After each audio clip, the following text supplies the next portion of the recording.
Hey everyone, this is Julian from the Binary Lab, and in this video I want to talk about making withdrawals from binary options brokers. So you probably found this video because you're either, you have been trading binary options for some time and you're wondering, okay, now I've been trading, I've made some money, or maybe I made little money, but whatever it is, I want to withdraw money from the broker. Or maybe because you have been researching binary options for some time and you think that, hey, it seems to be pretty profitable. The only thing is that, how do I take money out? Okay, so you come to the right place. In this video, I'm going to show you how. And of course, withdrawals is one thing that we want to do, because what's the point of growing the account? We see the balance growing online. Let's say we're up 5%, 10% every day, but what's the point if you cannot take the money out, right? So that's why we're doing this. Alright, so right here in the Binary Lab, which is a group that I teach, we recognize that binary options to be better than forex trading because it's less risk and it's a lot easier to make consistent and big gains, or at least in the way that the Binary Lab does it. Okay, so more information on Binary Lab down below the video. But in the meantime, right now I want to talk about how to get money out. There are a few things you need to take note of. The first thing is withdrawal of deposit.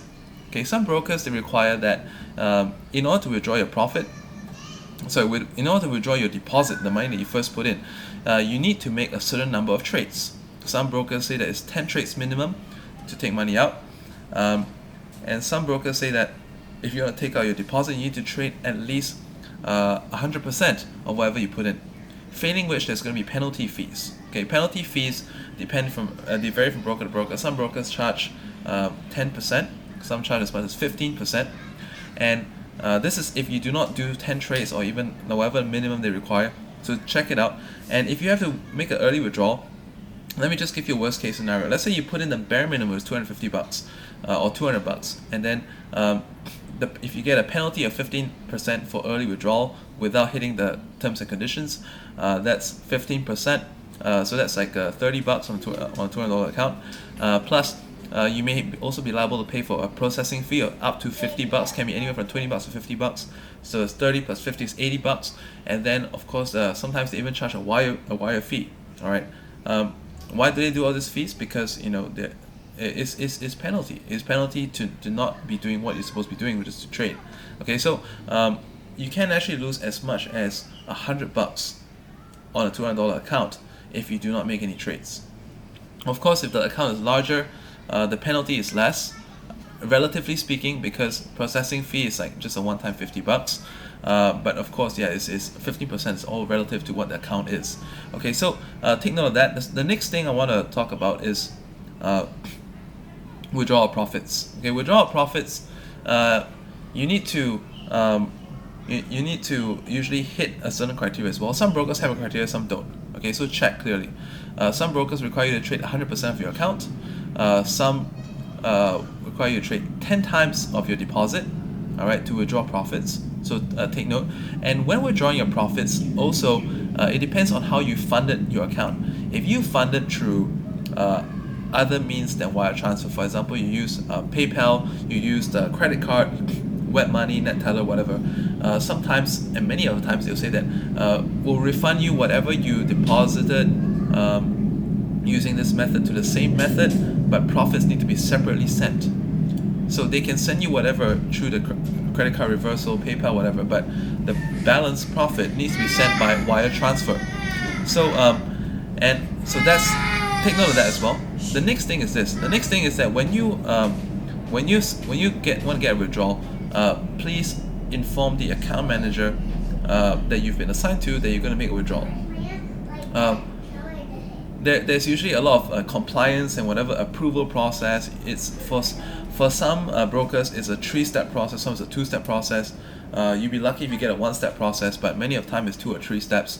So if you first inform the account manager, it kind of smooths the way out. So inform them that you want to withdraw and how much you want to withdraw and when you're going to make the withdrawal request, so they can get everything ready for you. Otherwise, sometimes you may experience some complaints that, oh, why is my request being cancelled? Okay, that's because no one is aware of it. So always make them aware and say that I'm going to be putting down the request for this amount, this time at when, and then you make the request after they say okay, then it should be smooth. Next thing is that compliance issues. You need to ensure that you're fully compliant. Your proof of identity, your proof of address, all been sent out, and of course you've hit all the terms and conditions I previously mentioned, and then that's going to entail you to your full withdrawal sum. Okay, tips on dealing with account managers, because sometimes, right, just in case you happen to encounter an account manager that is a nightmare. Okay. Because there are a lot of pushy salespeople in binary options trading, and some of them, they start showing attitude when you refuse to top up your account, or take their trade advices and this and that. So my first advice is always do whatever you can in the proper channel, like through the things I mentioned, as best as you can. Oh yeah, when communicating with account managers, live chat, Skype is best. Skype or live chat is best. Always save a chat history so that you always have something to refer to. Email is good too. Alright, but live chat, if you want it fast, go live chat like Skype or something like that. And always save the confirmation. Skype saves all the conversations anyway. And now always keep things nice. Alright, do not try to leverage. Do not try to leverage other people or groups or whatever, even the binary lab, say that, if you refuse to pay me out, I'm going to post on Facebook, I'm going to post in this forum, I'm going to post on the binary lab. Alright, threats do not work, because some people will just say, some people won't want to work with noisemakers. So do everything you can first in the proper channel, and if you have already done that, and in the case that a binary broker that you encounter or account manager doesn't want to pay you out, then you start getting more buzz about it. But do not do that right away, because they have the right to refuse. Especially if you have been sprouting stuff out there, especially when you may not have gone through all the terms. Okay.